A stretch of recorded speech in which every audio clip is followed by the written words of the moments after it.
Fantastic, and welcome to this week's episode of Curious Faith. Questions and conversations for those people thinking about following Jesus again. We are so glad that you are joining us on this journey. It has been so much fun each and every week being able to dive into different questions. We've loved the feedback that we have received. We can't wait for today's conversation. If I haven't met you, I'm Bill Wallace, and I'm a pastor here in the Pacific Northwest, specifically at Hope Church in Everett. I'm super excited to introduce you to my two guests for today and the conversation that we get to have. So I'm going to put on my mask. I was told I needed to change up my mask look. I've been fronting the Seattle Supersonics quite a bit, which I'm perfectly okay with, just to be clear. But I thought I'd go with the Stormtroopers for today. I thought that would also be appropriate. Excellent. Good. Well, our conversation today is going to be around why would I come back? Talking with a couple of folks around the question, why would you go back to church? So really leaning into those folks that had grown up with some type of church experience, either as a kid or as an adult, spent time in church, and then are not part of it right now for all kinds of different reasons. And this is the reality. We know that this happens for all kinds of folks within the church specifically. Here within Washington State, we know that actually the group that calls themselves the Nuns, that is the largest and fastest growing religious group within Washington State. The fact that they have none, that's what we're learning to be true all the time. And so we just thought this would be a super interesting conversation for us to talk about and get some feedback on. So I've got two friends who are joining us for that. Thank you so much for being here today. Awesome. Go ahead and let's introduce yourselves. Rachel, do you want to start? Yeah, my name is Rachel Crosby. I am 24 years old. I have a 3-year-old son who is just awesome. He's adorable. Thank you. Yeah. And I am married to my husband, John, and we're just getting through this quarantine crazy situation. That's right. I appreciate the mask, although just a plain black mask. I mean, that's either hip and cool or just a little boring. I'm not sure which one. I really like it. Yeah, you're game. You're fair. All right, very good. Go ahead, jump on in. Tell us who you are, Shannon. I'm Shannon. I'm 45 years old. I have 2 grown kids. My youngest is in college, and yeah, I'm here. That's awesome. Perfect. Thank you. This is going to be coming out right around Thanksgiving time. So my first question actually would be turkey, ham, or something better as the main course for Thanksgiving. We're doing something different this year because I'm not a big turkey fan, so we're going to do flank steak. Oh, love flank Yes. steak. Excellent choice. Well done. You've won the podcast already. That's fantastic. All right, turkey, ham, something better? Honestly, turkey is like my ride or die. Yeah. Like it's honestly like the only meat I will eat at any time. Yeah. I'm like a weirdly picky meat eater. I know, it's weird. My husband complains all the time because he wants to make steak and it's always just for him. But I love turkey. I'd be so. okay with that, actually. Making steak for me, good. Yeah. That's awesome. Excellent. Good. Well, yes, not only therefore, we all know this. It's Thanksgiving time. Right after that, it's Christmas time. Everyone talks about the holidays, Thanksgiving, Christmas, New Year's Eve. And with Christmas comes one of those times, probably maybe 2, maybe 3 times a year, when people who have not been attending church with any regularity all think to themselves, I wonder, should I go this year? We see it in churches all the time. Maybe that's been somewhat of your experience even as well. Going to a Christmas Eve service, going to an Easter service, that's the other time, or mom's birthday. Those are the kind of the 3 biggies that we see here within the church. So Christmas is coming up. A little different year with COVID and quarantine, and our people are going to attend. That actually is maybe a question we're going to get to a little later. Is it going to be so hard to ever get back to church?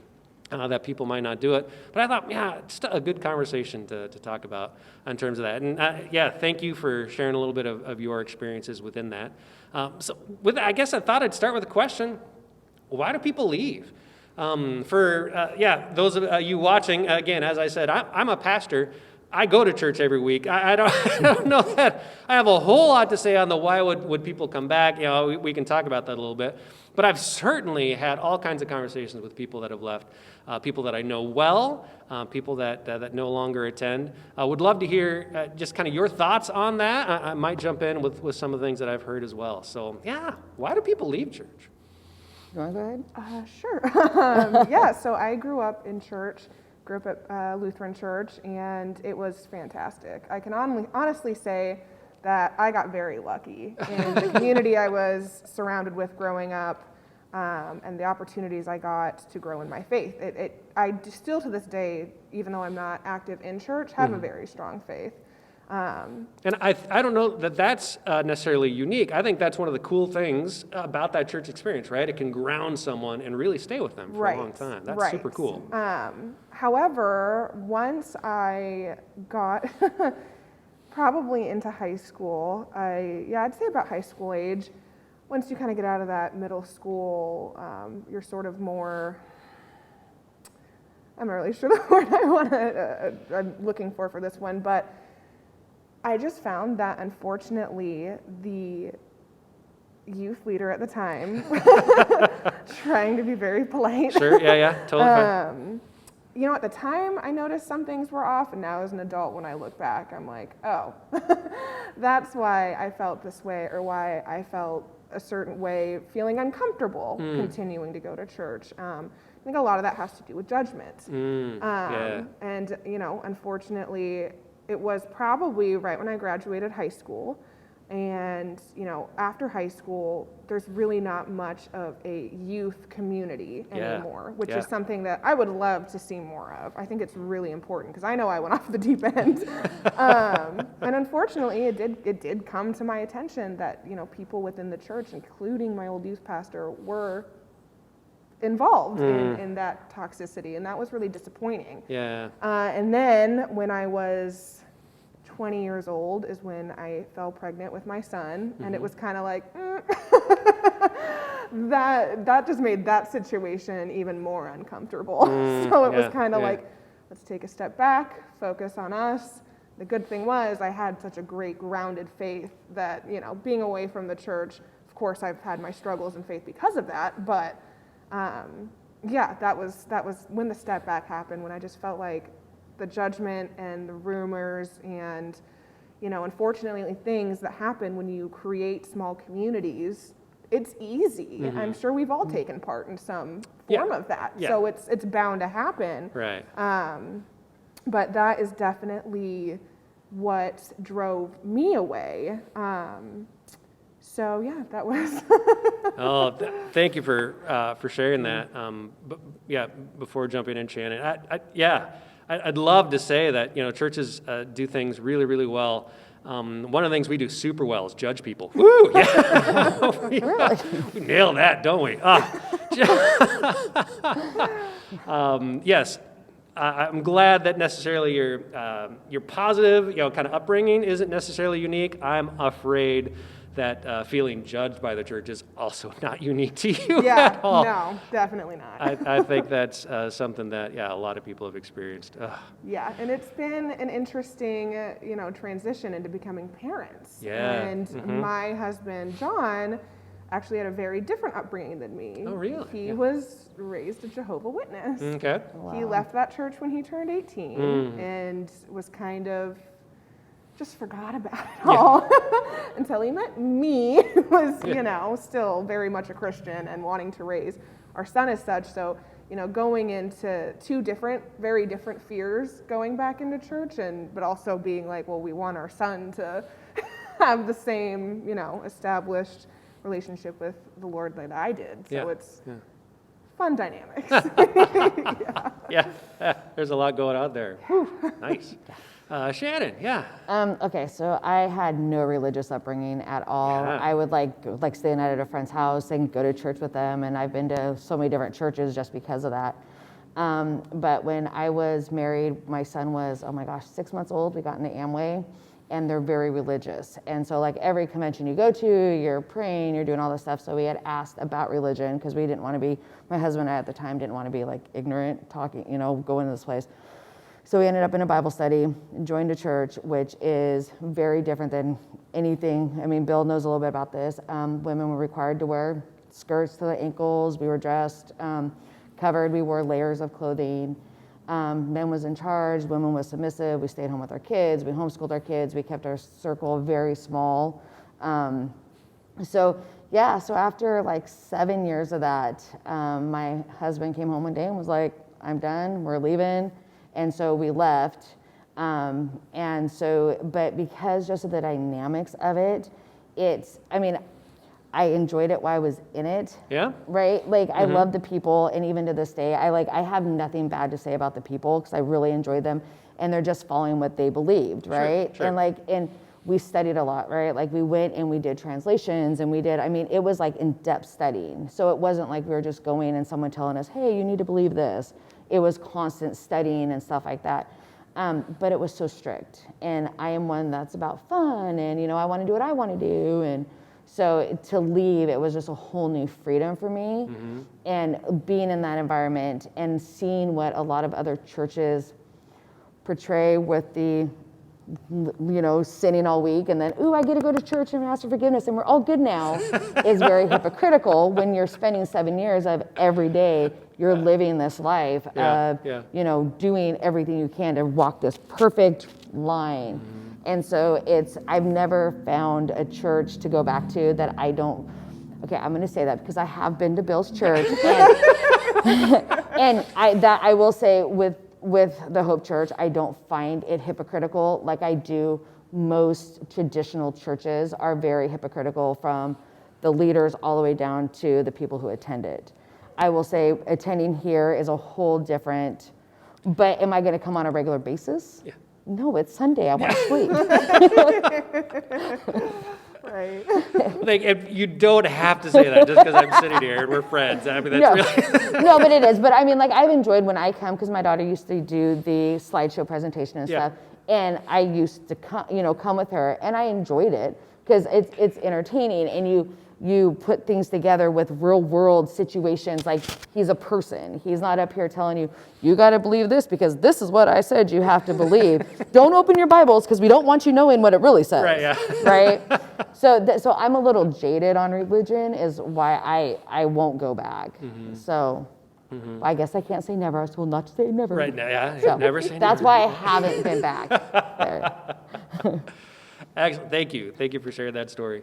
And again, not necessarily unique, where you had, again, that jaded experience where all of a sudden, oh my gosh, these people are fine, right? Yeah, I think I'm pretty fortunate in saying that none of us have necessarily had the, just awful experience with a leader or something like that. It's more just that, man, this just isn't for me. Yeah, wow.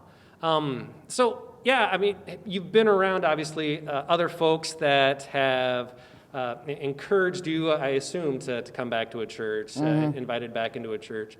How's that fallen on your ears, when people have invited you? It's so frustrating. Yeah. But if you just go back, you'll like it, you'll enjoy it. It's that always like they're trying to manipulate you to go back into church, right? But no, and my church is always different, right? My church is the one that you're gonna like. Yeah. So that to me is frustrating because it's not like I'm not having a calling to go to it. It's someone trying to force me back in to a situation that I don't necessarily want to go into. Sure. Yeah. To be clear, hope is different. But Hope is different. But other than that. But you guys have never like forced me. Like the first time I went was the first time actually my kids and I had stepped into church was when we went to the Christmas show. Wow, really? Yeah, and we had not gone back to a church since we had left. And it was, oh my gosh, I would say 5-6 years it had been since we had stepped foot in. My son refuses to step back in. He was like, nope. He went the one time and he's like, nope. But my daughter was like, okay, yeah, I can do this. I can run the slideshow. And because it was different. It was relaxed. It was normal people not trying to push stuff on you. And so. Wow. That's crazy. That's crazy. Yeah, for you, again, I'm sure you've heard it, probably family members and all that, right? Yeah. The only person I've gotten that from a lot is, John's family that's still, witnesses, and I have to be like, love you, respect you, but no. Other than that, I've been wanting to get back into church for a long time, and we've done a lot of what I call church hopping. Or, we've been, so many different churches just to kind of see what fit us. And the one thing that I thought that was interesting that you said is, for my husband, I remember one of the churches we left, he just kind of looked at me and was so baffled because he was so used to like this long list of rules. You have to do A, B, C, D. You have to earn your spot in heaven. You have to, and he's like, you mean like I just pray and he forgives me and we're good? And I'm just like, But then the other side that comes into that is my husband is very, he's going to have a lot of questions. Yes. He is going to be, so it's been, putting our toes in the water a little bit, but the older that my son gets, Mason, it's like, okay, like I really want to move on from just me reading. Like I have my old children's Bible that I read to him, and he'll ask questions that I just honestly don't even know how to answer for a almost 4-year-old. And so thankfully I haven't had too much pressure from outside people, but there is this thing inside of me that's like, okay, this is more than about me. Even though I know my husband and I are both searching for a community, because that's the big thing for both of us, is we miss that community. So it's, thankfully not too much outside source, but just, in our own search. Yeah. Oh, cool. You said something there that totally sparked something for me. I'd love your feedback on this, because I've wondered this a lot myself. As a parent, I've got 4 kids myself, and in many ways, they didn't necessarily have a choice in whether or not they could come to church. Oftentimes they had to work when they, being a pastor's kid. But I was okay with that because I also felt like I was giving them the opportunity to be able to hear the message and to figure this out. And I hope my kids really do know and believe, especially now the older ones, for sure. It doesn't matter to me if they go to my church. I really would want them to go to a church. And I feel like they can make that decision for themselves because they've heard that. And I feel like that's one of the things that the church has kind of banked on, that you're going to get to a point with your kids, where they're going to ask questions that you're not going to have the answer to, and they're going to be wondering about this or that. Is there a way for a church, again, to do that well, to be able to say to families and to families with kids, again, this isn't just about, reeling you in and then you're stuck there, but where else are you going to ask the questions? Where else are you going to be able to find this stuff out? And hopefully, empower them to be able to take this faith on for themselves. Does that make sense? Yeah. So she made a comment about your husband asking questions, and I think for people who grew up in churches like the Jehovah's Witnesses, even the Mennonites, the very strict churches, I think it's really hard for us because we always question everything. Is everything, because just of how it's just ingrained in us, is that questioning, like you say something, we're always going to question everything you say. And I think with the kids growing up, when they have the freedom just to hear the message and learn it and not always feel like they have to question they should question. You should always question what you're being told, but not that strictness behind it. Right. I think that gives them the opportunity to grow. And because I know all 4 of your kids, right? And it gives them opportunity to grow, and they're very well in their faith, and they do, they explain it well, they go to church and all that stuff. But to look at my kids on how they were raised is my son especially will question everything, and he'll argue every point because of just the way they have been taught it, where it's not like they go to Sunday school, they learn this. It is very much they are trained like an adult to learn this, because the whole, like for us, the concept was you're teaching them to be adults. So you train them as an adult, you raise them as an adult. So when they are an adult, they can go spread the word and teach adults at a young age. And so it's, I think, letting them be kids so that they can learn and they're curious. So the questions they're asking are actual questions, not questioning. Does that make sense? Yeah, yeah. I think there's a fine distinction between Yeah. those two. Absolutely. Yeah. And that's hard. That's probably hard to really figure out as a church. Yeah. Awesome. Thanks. Yeah. No. Feeling super encouraged now. That's, Well, you did good with your kids. You're good. You're good. You're good. that's right. Thank you. Yeah.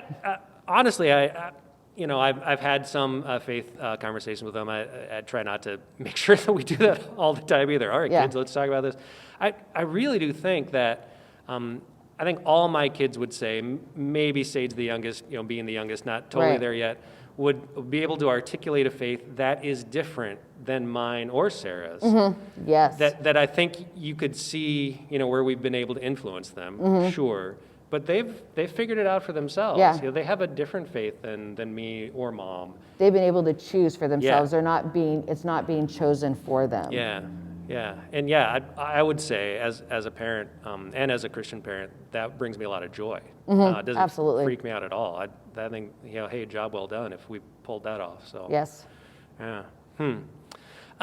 So can you go back to church right now? Like, what the heck? We're sitting 6 feet away from each other, still Right. wearing masks. And Right. We're like, yeah, I mean, is the church going to get anybody back? I mean, people are freaking out right now. Yeah. People in my chair are freaking out. What's going to happen here?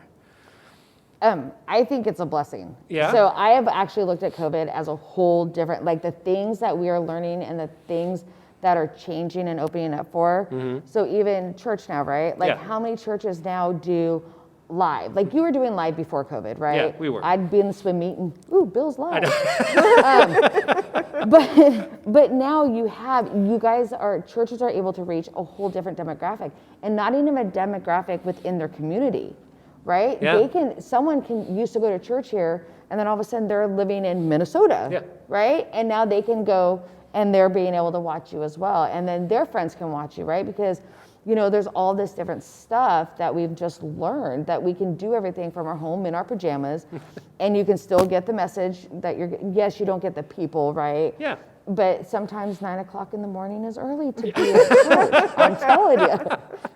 Totally legit. Totally legit. No, I have to agree with that. I also think that, also this podcast being an amazing idea because there is such a demographic that's going to tune in to listen to something that maybe feels a little bit easier, that just feel, you hear other people from other walks of life and it makes you view things in a different way. And I think that's great, but I also think that as a parent to a young child, that makes me nervous because I'm not going to get Mason to sit and just watch, it's Veggie Tales or nothing. Yeah.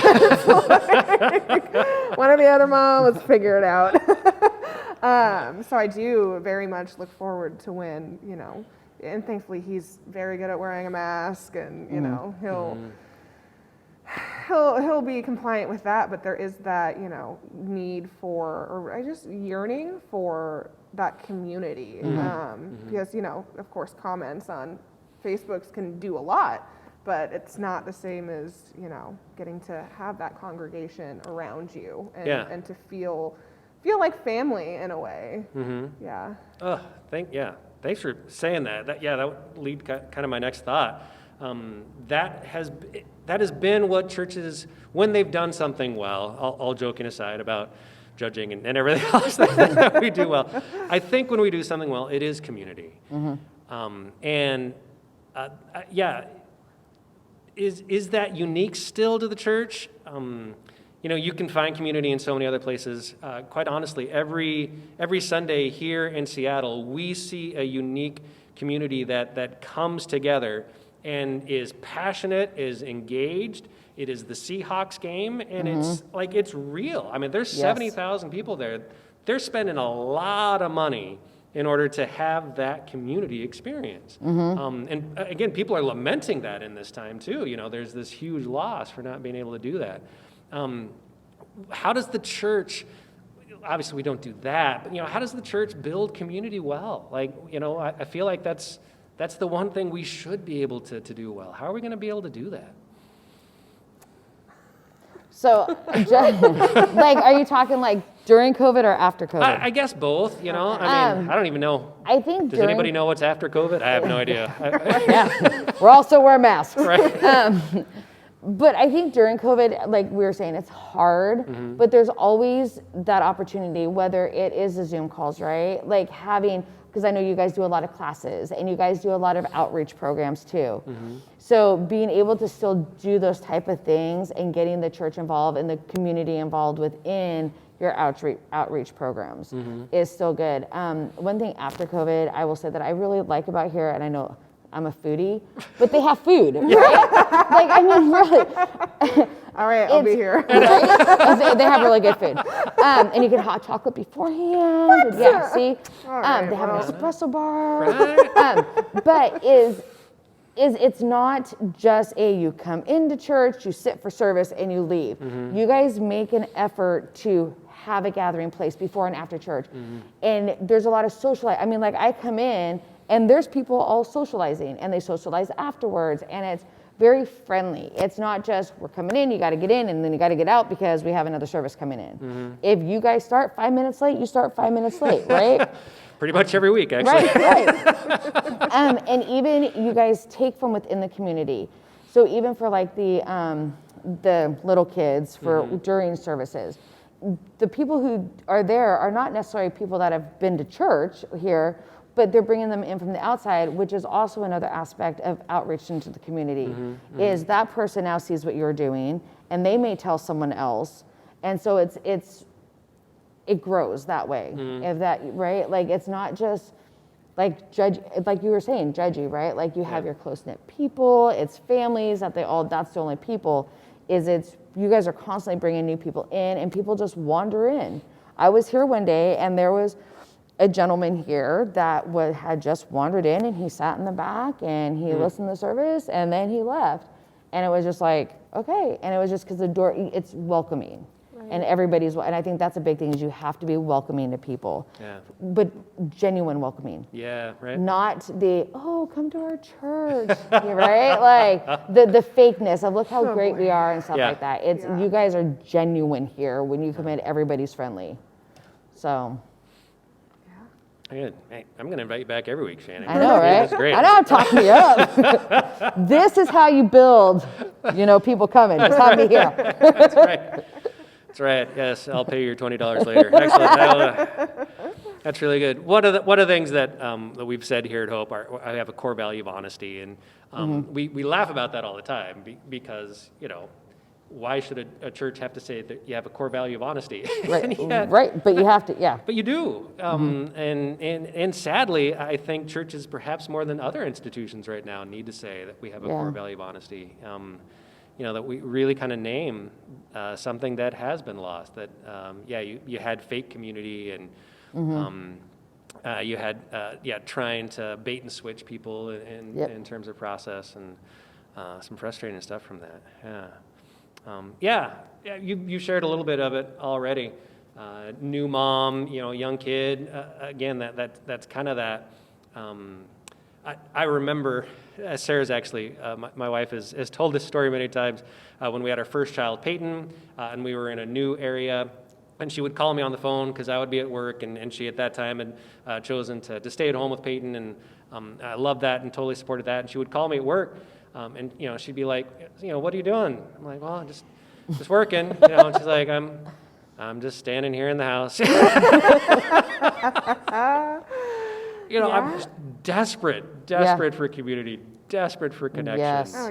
Oh yeah, definitely. And again, not always just a gender thing. That just sticks in my brain of what she was living through at that time. Oh, of course. I mean, even my husband talks about, he's very adamant that he is glad that he got out from the Jehovah's Witness, but he says, I still, and kind of like what you were saying before, he's like, I still love the people, and I still want that. Yeah. I still want that family feeling, because, as for John and I, it was pretty tricky because we were young. I mean, when Mason was born, I was 20 and he was 21.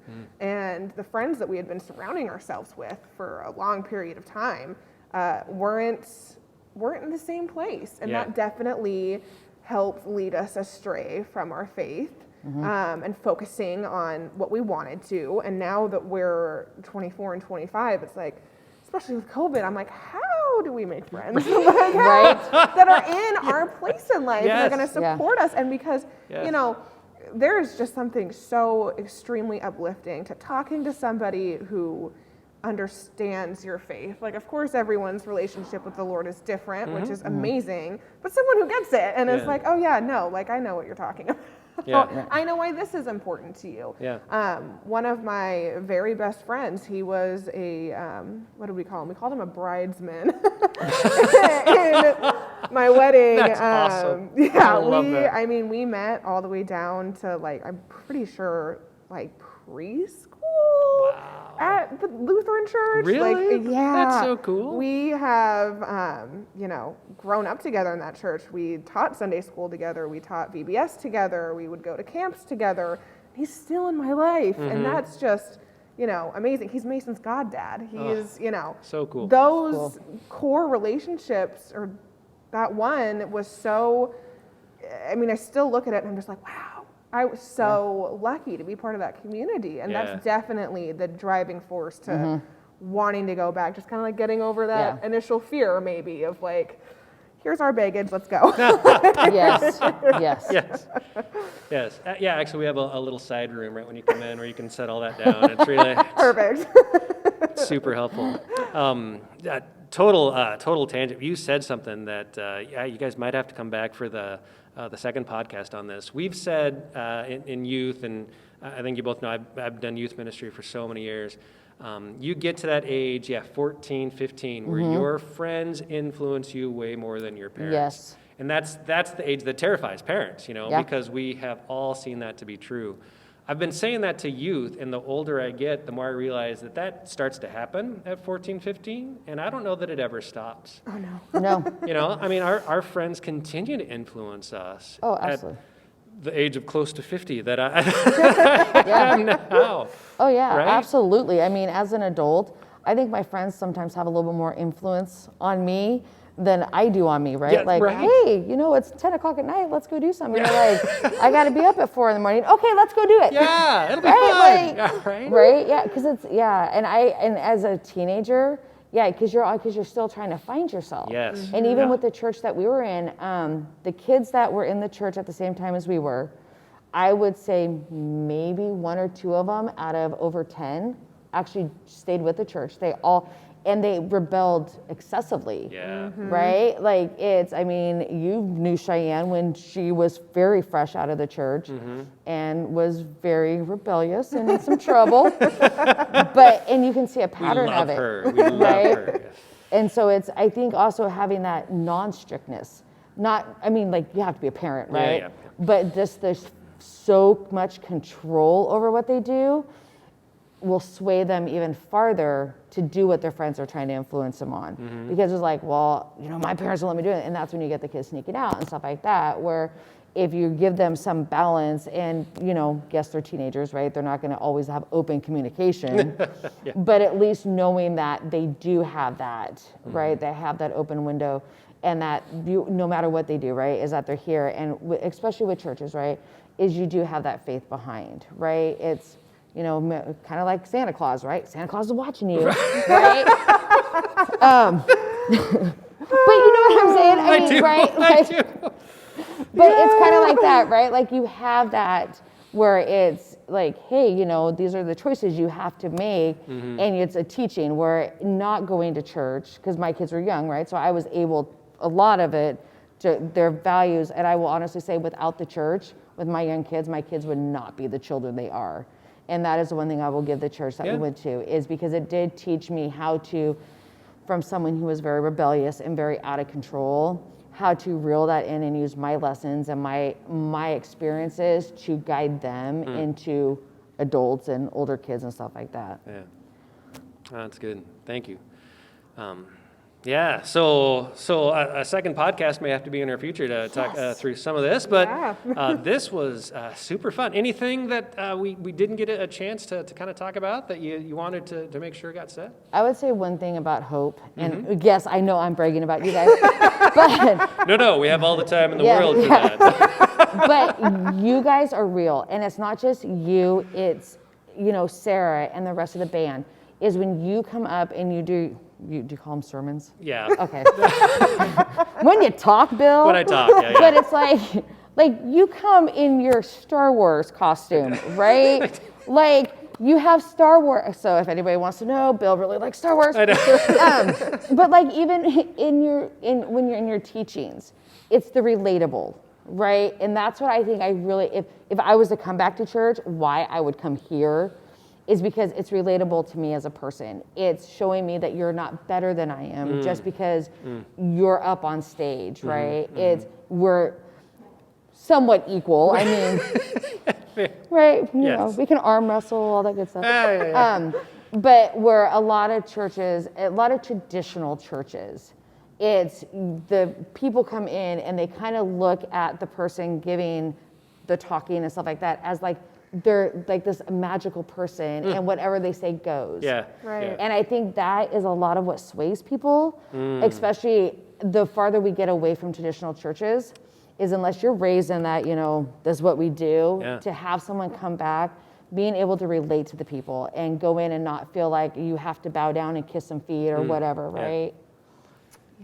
Yeah. Yeah. Thank you. That's very humbling and kind to hear. But I will actually follow up and say that that's something that really does matter to us, that we really are hoping that is being projected. So It's really good to hear that it is. Yeah, it is. Yeah, I mean, just to pump your ego a little bit No. more. Not the point of this. Goodness gracious. Just saying, I'm expecting a good present from his wife. I just remember because growing up, you were the youth pastor right before I hit youth. You were not the youth pastor when I started. Just want to make that just to be clear. Yeah, really clear. It was not him. And I remember when you left, they're feeling like, we really lost. So then hearing that, you'd started a church, it's so close to us, and then walking into here, even with, only a handful of us in here, it's like, whoa, okay, this is what I remember. This is the good stuff. I don't know if it's the carpet. Right. But in all seriousness, it's, walking in here, it's like, okay, this feels home, this feels good. And it makes it, especially having this conversation, and maybe some people listening having this conversation with themselves or spouses or relatives, that does make it feel more comfortable to come back because you've kind of talked out those things or those anxieties that maybe you've had, and you're like, okay, like I've let go of that. I've let go and let God, and let's just, so yeah. Yes. I love it. Thank you. And that is the goal out of this particular podcast, but this podcast in general. We really are excited to have people that, have either, just maybe new to the faith and got a lot of questions, or honestly, people that kind of kept faith at arm's length to feel like, it's okay. It's okay to ask questions and to not be sure and not be ready just to jump in with both feet again. That's great. So thank you. Rachel and Shannon both. Thank you so much for being a part of this. I can't wait to have you back here as we talk a little bit more about that. Thank you all for watching and listening. If you've been watching the video cast or listening on the podcast, either one, we continue just to love your feedback. Anything that you have to share, please let us know as we continue just to try and make this a really great experience for all of you, our dozens of listeners. I can say that. We're now up to plural dozens. Yay! That's terribly exciting. So chime in and let us know how this has been going, and we'll see you back here next week. All right. Thanks so much. Bye-bye.